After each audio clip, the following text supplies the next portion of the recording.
So, hello and welcome to the 2025 AEM Summer Outlook. Our talented panel has a combined nearly 75 years of professional experience, beginning with James Amon.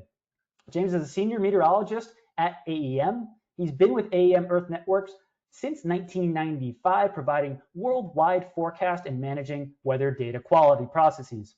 Prior to that, he was an industrial meteorologist and a weather observer for international airports, including St. Louis and Washington, D.C. Next, Mark Paquette has been with AEM Earth Networks since 2023. Prior to that, he worked at AccuWeather and began his own consulting firm, intersecting weather and legalized sports betting / daily fantasy sports. Last but not least, Kyle Leahy. He's a forecast meteorologist at AEM's WeatherWorks brand. He helps lead the long-range team and assists in operations and managing, guiding and developing our younger meteorologists. As far as the agenda, we're going to begin with drought. I think I've said enough. So at this point, I'll turn it over to James. James, the floor is yours. Let's start things out with drought.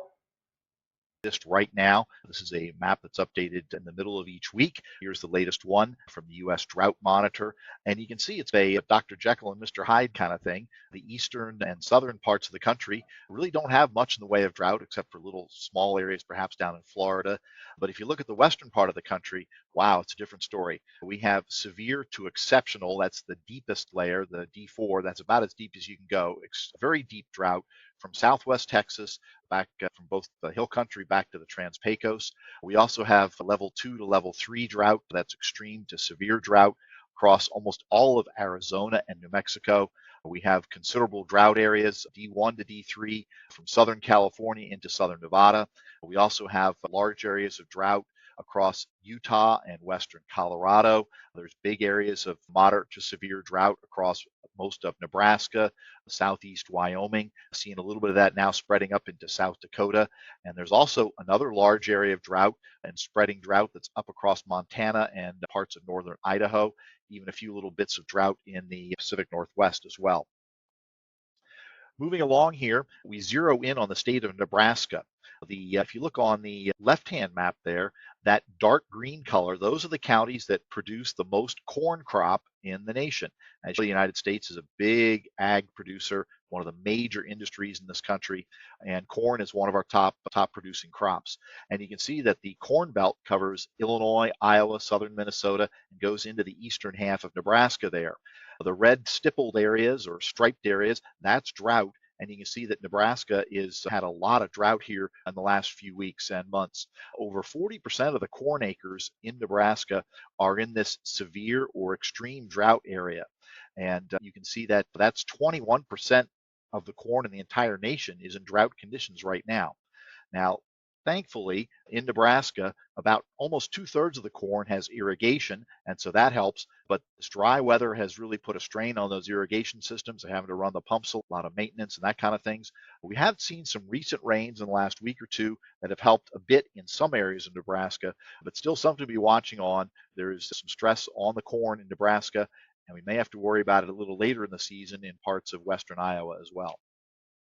Speaking of that, we'll look at the drought forecast as we go through the next several months. This is the forecast as we go from here through the end of August and into September. The big takeaway, large areas of deep drought will persist across the entire southwest U.S. That's from Southern California through Arizona, New Mexico, Texas, Utah, western Colorado. We also have that large area of drought in Nebraska, southeast Wyoming. That yellow color indicates that the forecast is calling for that drought to spread perhaps into western Iowa, parts of southwest and western Minnesota, across much of the Dakotas. And as again, we talked about that could affect crops in those areas. There's less irrigation in Iowa than there is in Nebraska. Also lots of drought expanding across Montana and Idaho, and even a little bit in the Pacific Northwest as well. And an area we don't talk about very often in terms of drought will also persist in the eastern half of the state of Hawaii. Moving along here, soil moisture. These are the outlooks for soil moisture here as we go through the coming months, closely tied to drought. You can see again this sort of split screen scenario where the eastern half of the nation has good soil moisture, maybe even excessive soil. Western half of the nation, anything west of the Mississippi, is going to be on the dry side. we talked about how that may affect the crops not only in Nebraska, but in parts of western Iowa. One thing to note as we go here through these two different slides on the right, the top one is ending in July, the bottom one is at the end of September. So by the end of September, you can see there is some improvement in the soil moisture down across New Mexico and Arizona. They are expecting a above normal southwest monsoon down in that area, so they could get some extra rainfall in parts of Arizona and New Mexico that may help things a bit as we go through this summer. These two maps show what changes have occurred during the past year. In June of last year, you can see that only 18% of the western U.S. was in drought conditions. And then here now, in June of this year, we can see it's much, much worse. Lots of red, especially across the southwest U.S. If you look at the western U.S. as a whole, over 50% of the western U.S. now is in some form of drought. One particularly notable area is the big change in California. In 1 year, they've gone from virtually no drought to some pretty deep drought, especially across the southern third of California. That's going to be a real problem as we get into the wildfire season here later on this year. One other thing we look at in the western U.S. is the snowpack. The slide on the left shows that during the late winter months, the snowpack was in pretty good shape across much of the western mountains, the Sierra Nevada, and into the central and northern Rockies, the Coast Ranges, and the mountains up the Cascades up through Oregon and Washington. Had pretty good snowpack in most areas, some places even above normal a bit in terms of snowpack. Unfortunately, during the last month or so, we've seen above normal temperatures across much of the West, and the snowpack has really melted quickly, much more faster than normal snowmelt of the western snowpack. So you can see here on the right, by the time we got into late May, a lot of the snowpack was way below normal in many of the mountain monitoring locations there. What that means is, we've got a big bunch of water coming down these rivers for a short time, but as we go later into the summer and into the autumn, there's definitely going to be some low river levels in the western U.S. And that's it for my section here. We're going to now toss it over to Mark Paquette, who's going to be talking about wildfires. Thank you very much, James. That was awesome. Yep, we're going to talk about wildfires. And two main things we're going to focus on is we all saw the tremendous or devastating wildfires in Southwest California, especially the LA area last winter/fall. And we're going to try to talk about the smoke issues that we're going to have because of Canadian wildfires. Is that going to continue to be a problem for much of the summer? So we'll take a look at try to answer those questions for you. All right, wildfires in the U.S. My slide got stopped for a second. Good thing got it going. First couple slides are just going to be some climatology and history of wildfires. Basically, you can break the country into half. The eastern half of the country are driven by two wildfire seasons. One is just before leaf out in the spring, where the sun is able to penetrate and get to the ground. And if it's been dry, leaves and branches and stuff like that are on the ground can catch fire and cause wildfires. So from obviously that leaf out is first in the south and last in the north. So we see that pattern. And then late in the year as well, when the fall generally tends to be a little bit drier, leaves drop again, we can get some sunlight down to the forest floor. Out west, it's generally driven on the wet and dry seasons. The Pacific coast, the wet season is generally in the wintertime, late fall to early spring, while in the middle part of the west, the Great Basin, etc., the wildfires are often driven by what James mentioned, the monsoon season. The monsoon season, we get a lot of lightning. Sometimes you get dry thunderstorms, lightning without too much rain, and that's a fire starter. Here's just a pattern of what causes these fires. Humans are in the black, natural is in the orange, and when you combine both of them is in the beige or the peach color. So we can see that in general, before the monsoon season begins out west, humans cause more fires than any other sorts, and with 4th of July sticking out. After the 4th of July, or starting right around there, natural causes are the leading causes of fires. Generally, like I mentioned, lightning out west. Here is just a last 30 years or so. We look at number of fires as compared to acres burned. What we see is The number of fires has actually gone down a little bit, but the acres burned have gone up a little bit. But the acres burned are also highly variable. What this can generally tell us is that the wildfires we are seeing recently, are generally larger and burn more acreage. Current conditions, as James said over and over again, and Kyle will say it as well, basically split the country in half. The east of the Rockies, we're in pretty good shape in terms of soil moisture, fire, etc. right now.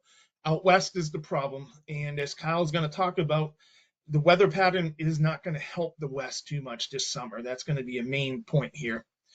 Again, another way of looking at it, you can see from the Rockies on eastward, we're in great shape in terms of wildfire indexes. The desert Southwest and the Great Basin, they're trouble spots right now. Just another way of looking at it. Significant wildfire potential for next month, July. Again, the west stands out like a sore thumb, especially the northern part of the Rockies and the Pacific Northwest. We're going to see a ridge develop, and that's going to really dry things out. We also have at the edge of that ridge parts of the southern plains and even some parts of the northern plains in Minnesota that are going to be a wildfire risk. Again, Kyle's going to talk about this in depth, and we're going to be looking forward to that. August, we see the wildfire potential in the west just continue to expand a little bit. Southern plains and northern Minnesota continues to see some issues as well. And finally, September, the pattern starts to break down a little bit. The northern plains and the southern plains see some relief, while there continues to be some issues out west. We can see, as James talked about, the wildfires that are going on in Western Canada. There's quite a few of them. And then in the yellow color is basically where that smoke is going to be delivered.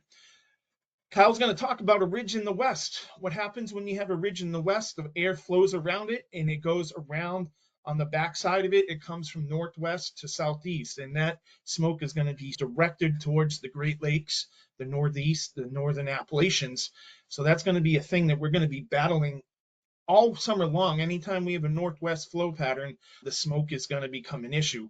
Hopefully it stays high in the sky and isn't really a huge air quality issue, but if the smoke becomes thick enough and prevalent enough, as we saw in the summer of 2023, the smoke can get into the lower layers of the atmosphere and cause some issues with visibility or people who have asthma and stuff like that, lung issues. So basically that's it for me, and I'm going to hand you over to Kyle.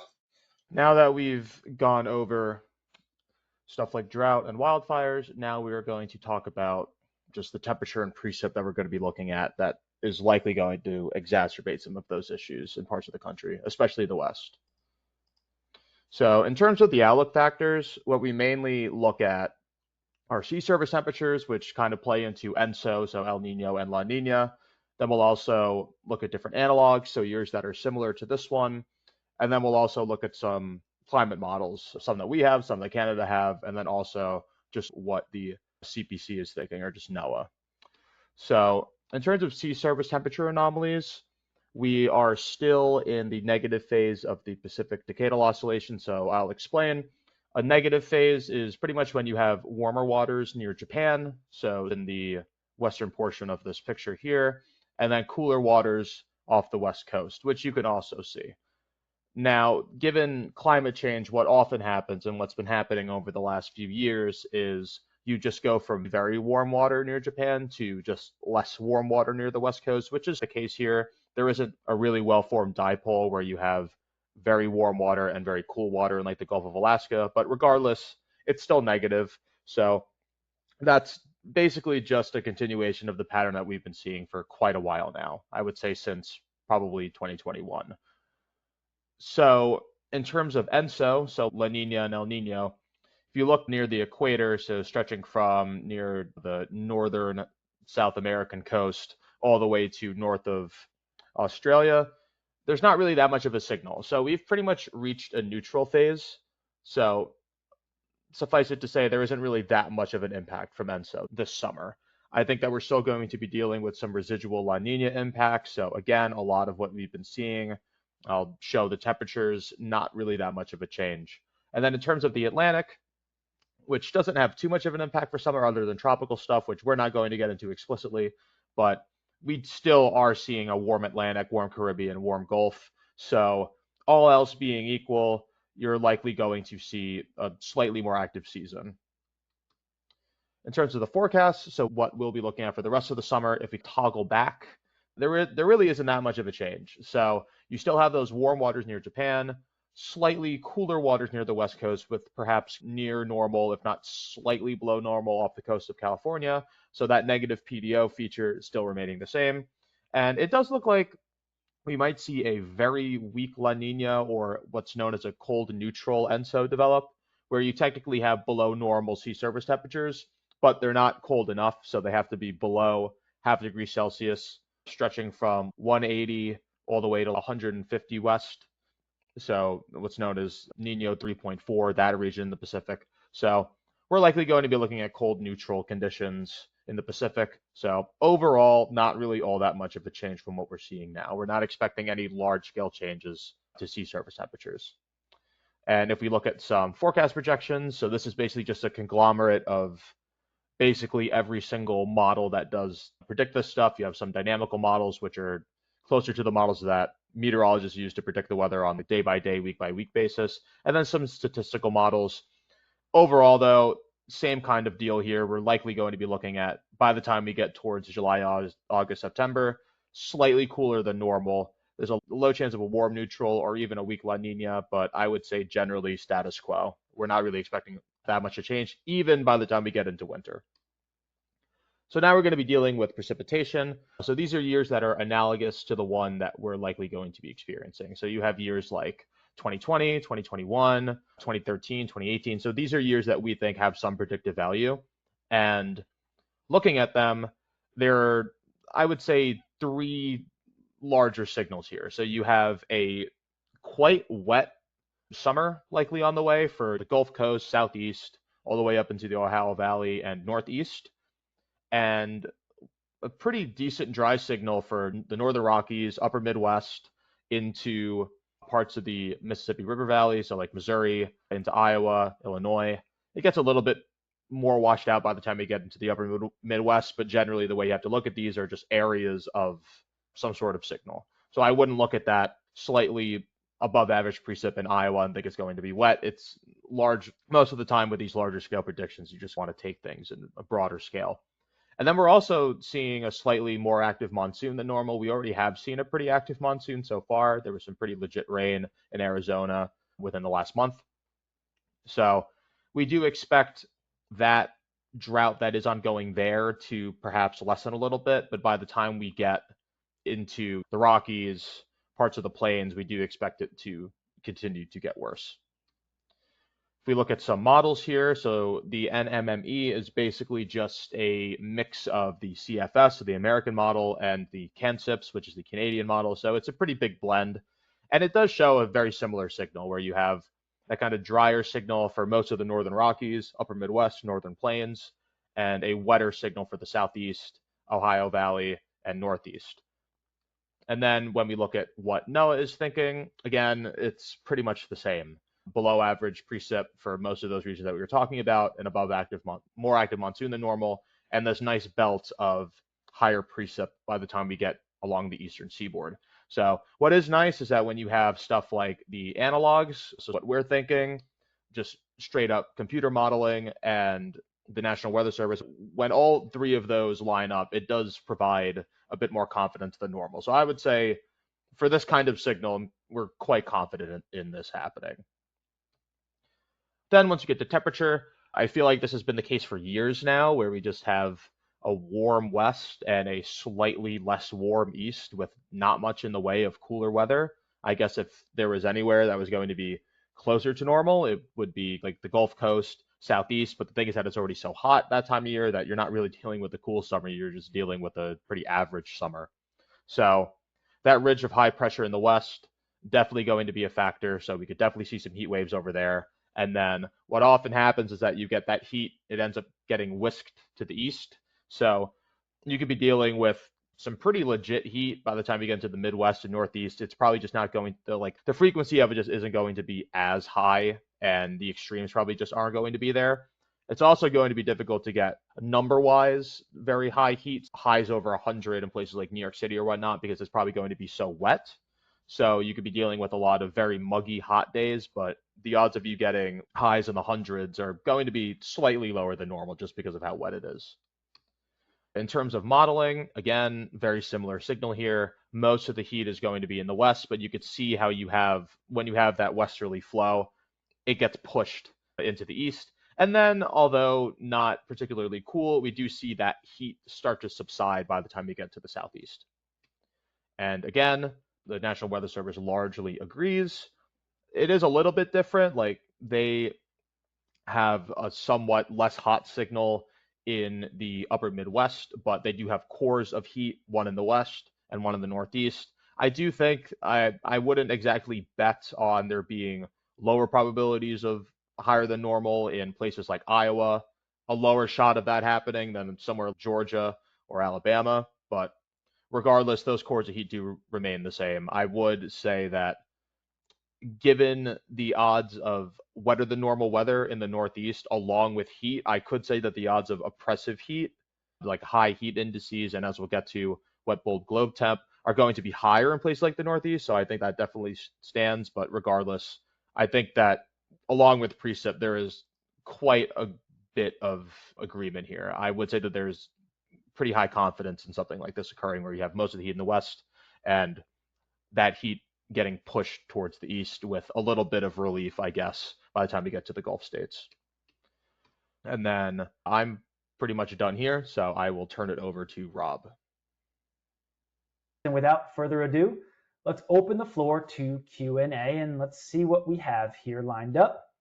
So the first one that I think maybe a lot of us have on our minds has to do with the wildfire smoke. This person asks, how will the Canadian wildfire smoke impact where I live in the Northeast, particularly around the New York City area? Mark, I think that's probably a question for you, right? Yeah, and as Kyle and I both stressed on that, the conditions in Canada, Western Canada, really aren't going to improve in terms of rainfall. So the wildfires should continue basically unabated.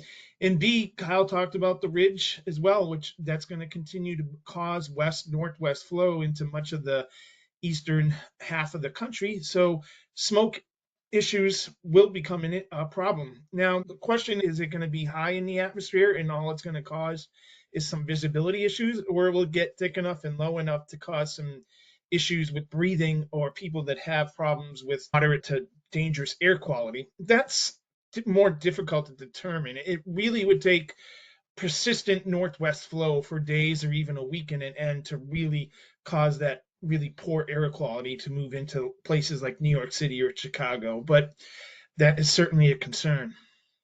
Yeah, and our next question, are there any periods this summer that pose a notable risk for heat or drought? Kyle, that kind of sounds like what you're just talking about. So you said everywhere looks hot for the most part, but I don't know, are there any particular times, let's say late June or part of July or August, where you're particularly keying in on things? Yeah. So when I was showing the temp and precip, it was really stretched over a 3-month time frame. So I guess it is useful to talk about a smaller time frame than that. As James was talking about, we are expected to see that big ridge of high pressure in the west sort of build by the time we get late into the month and especially into early July and mid-July. So I would say overall, really the biggest signal for any like notable heat for much of the US is probably going to be in July, and that'll be for western portions of the country. And along with that heat, this is also going to get quite dry. So I would expect the worst heat and drought to really be in parts of the Rockies, northern Great Plains, upper Midwest for most of July. And by the time we head into August, what normally happens is you end up getting that heat pushed eastward, although not as severe as the heat in the West, which could be quite persistent. Like I could see a heat wave or two very easily, and that'll also stretch into Western Canada as well. Once we head into August, I could see really the hottest part of the summer for most of the Midwest, like Chicago, Indianapolis, Columbus, really be in August. Although it doesn't look particularly dry over there because we do see that kind of wetter signal stretch along most of that portion of the country. It could be quite sweltering once you factor in that more significant heat along with average precip. And then also, I would just say the drought in general, like drought conditions overall, become a little bit more sporadic by the time we head into August and September. I don't see like much in the way of relief, but I don't necessarily see things being all that dry in the West by the time we head towards August, and especially September. For September, it wouldn't even be shocking if things became normal, if not slightly below normal in terms of temperature for the West Coast. And along with that, which also makes sense, I mean, if we do have a negative PDO, as I was talking about, along with a potentially developing weak La Nina, if we do have more active jet stream along the West Coast, maybe a bit more precipitation in places like Seattle, potentially, hopefully, stretching over places like the Cascades and into those drier areas. So I would say overall, July is looking like the biggest problem month in terms of Yeah. heat and drought. Which I guess isn't a surprise, right? July tends to be the hottest time of the year. Another question that kind of had to do with smoke, an observation from this user. I've noticed that it tends to lower max temperatures, but has little effect on min temperatures.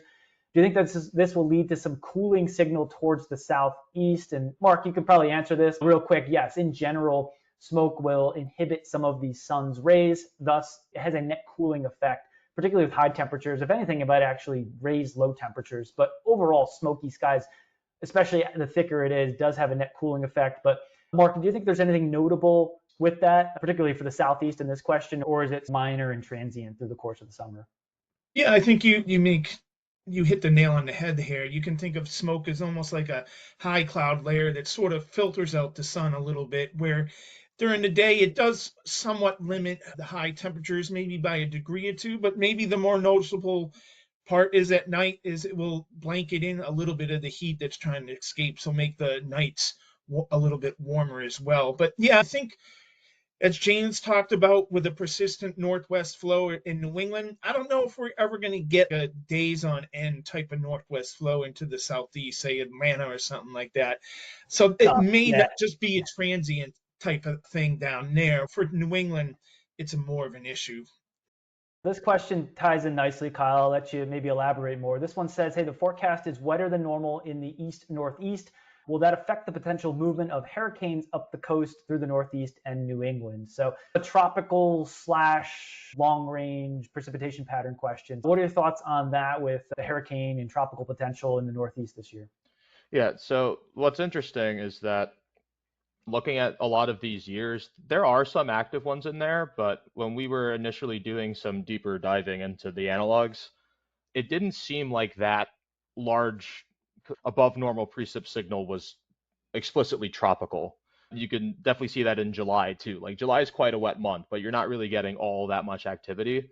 So I do think, and we are expecting a slightly above normal tropical year, but I wouldn't exactly put a lot of the reason for that above normal precip into tropical activity. Like it certainly can help, but a lot of this is just going to be due to that big ridge in the west. What often happens is that you get systems strengthening as they come off of that ridge. So you're going to be dealing with a lot of low pressure in the east as a result. So like that can, if you do have a trough in the east, it's a big boom or bust type situation with the tropics. If you get that trough in a good spot, you can end up getting some interaction. You can end up getting stuff called predecessor rainfall events, where you can get like some pretty legit rain from tropical systems. So I do think overall it's probably it'll probably exacerbate things, but I wouldn't just necessarily look at the above average precip and think it's solely due to the tropics. There's probably some feedback with it, but it's not exactly just that. I think if we would look back at history too, it would probably be the tropical season would probably be late in the year, August and September. Exactly. Yeah, totally. And like that, and that signal does still exist, but it's really, if July looked particularly dry and it got very wet in September, then you could be like, oh, okay, that's probably why. But it's just wet all summer, and it's been wet so far, at least in the east. So not really looking at too much change. Cool. All right, so the next question, we have an interesting one. What areas of the country will be prime for derechos and tornadoes this season? We've already had a very active tornado season through the plains, a little bit east of Tornado Alley. In terms of derecho climatology, here's a graphic to just give you a little bit of climatology. Where the most derechos occur in these darker green and like bluish areas, which is over the center of the country, where the majority of severe weather occurs. So maybe with that little climatology as a reference, any thoughts on which are primed for derechos and or tornadoes for the remainder of summer?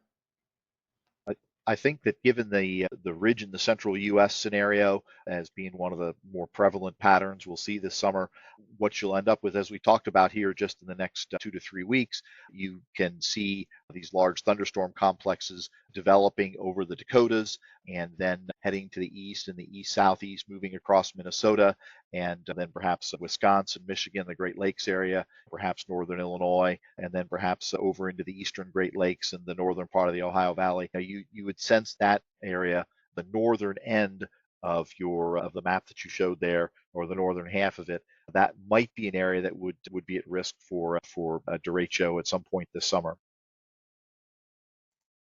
Cool. Yeah, I would agree. Since that ridge in the west generally looks the strongest in July, yeah, as James was saying, a lot of the time you get these impulses flying down off the ridge, and given that it's the strongest in July, yeah, I would say like earlier in the summer in the upper Midwest and just the Midwest in general, Minnesota, Illinois, Indiana, that could definitely be a derecho risk over there, Yeah, especially with the heat. Iowa to Chicago too has been a hot Yeah, Yep. spot the last 3 or 4 years. I can recall maybe Yep. at least 2 notable derechos that have gone through there, and it's possible we get another one this year. I have 2 questions that are very similar. Now, almost out of time. We may allow just a few extra minutes for a couple of questions, but we are definitely nearing the conclusion of this. But I have 2 questions here that are similar, so I'm going to ask them together. So the first one was, what period of time of below average precipitation is needed to classify it as a drought? So basically, how long does it need to be dry to be a drought? And then this other question was, does a drought consider the amount of water stored in reservoirs, or is it strictly based on the amount of recent precipitation? So if anybody wants to talk about, that would be wonderful. Yep, I can take that. Basically, the drought, answer in reverse order here. The drought considers stream flow and it considers groundwater. It does not necessarily consider water that's in reservoirs, but it does look at stream flows, river levels, and the groundwater. They measure how far below ground the water table is, and in a drought that water table can drop down. And then of course also it looks at the soil moisture both near the surface and deeper in the ground. They will sometimes make a differentiation between a short-term drought or an agricultural drought and a longer-term drought like a water supply drought. So if you look at the drought maps, you'll occasionally see different symbols or letters relating to whether it's a long or short term. In terms of how long a drought takes to occur, they used to think it was a very slow kind of thing that took several months to occur, but there have been cases in the last 10, 15, 20 years where you get something called a flash drought, where it's almost like somebody hit a switch and the rain just stops, and then you go from being rather good or plentiful ground moisture to just totally dry. And you can, in a case like that, you can develop what's called a flash drought, where it develops in a matter of maybe 3, 4, 5 weeks. These drought maps in the US are updated every week, and they're constantly looking at the rainfall and the soil moisture and all those things, and the readings are taken during the Monday, Tuesday, Wednesday of that week, and then it's updated on Thursday. There's a pretty quick response on those maps to drought things, but in certain cases where it's a very sudden kind of thing, a drought can develop in a matter of 3, 4 weeks, maybe even 2 weeks. So you can see a category or 2 worsening of a drought in just a couple of weeks. I think that's a seasonal thing too. That would happen during the warm season where the solar strength is strong and not necessarily in January. Yes, that's true. All right, so maybe one last question here. And honestly, I can probably take it. This is, when do you see the northeast wet pattern breaking? I think in reference to just this crazy wet May, where a lot of the meteorologists on this panel right now also reside. I think the good news is we're out of this pattern. Like, we're headed into more of a summer pattern. Now, as Kyle alluded to, it still will be an active relative to normal summer, but the kind of gloomy, persistent, almost day after day rain where there's been many washouts, surprisingly not a whole lot of flooding. I think that pattern is mostly out. Still some wet weather to be had overall, but I don't think the rest of the summer will be like what we saw in May, which was just nonstop activity. So yes, it will be a wet summer relative to normal, but we are getting into summer months now, and it will certainly feel like summer in the near future. I don't know if anyone has anything to add, but I figured that was pretty straightforward there. I think I saw like the Boston meteorologists were saying they had rain or cloudy skies for 12 consecutive Saturdays. And Yeah. so I think you can This say one may that, not be much better either, unfortunately. yeah, But yeah. But hopefully after that, there's some improvement. Yes. yeah, yeah. No, a lot of places had their top 5 or top 3 wettest May. So if you felt like it was abnormal, it was. But it is there's signs for improvement. It's just that it will come at the expense of rain and thunderstorms. That'll be more hit or miss, in addition to some heat mixed in. And it's not long until we have more persistent 80s and eventually 90s that start to build in the Northeast. Awesome. All right. I just want to wrap things up. I think it's time to bring our webinar to a close. I would like to once again thank our speakers who took time out of their busy day to share this fantastic information, and I really enjoyed the Q&A that everyone had. If you have any remaining questions, like I just said, reach out to us. We'd be more than happy to assist you.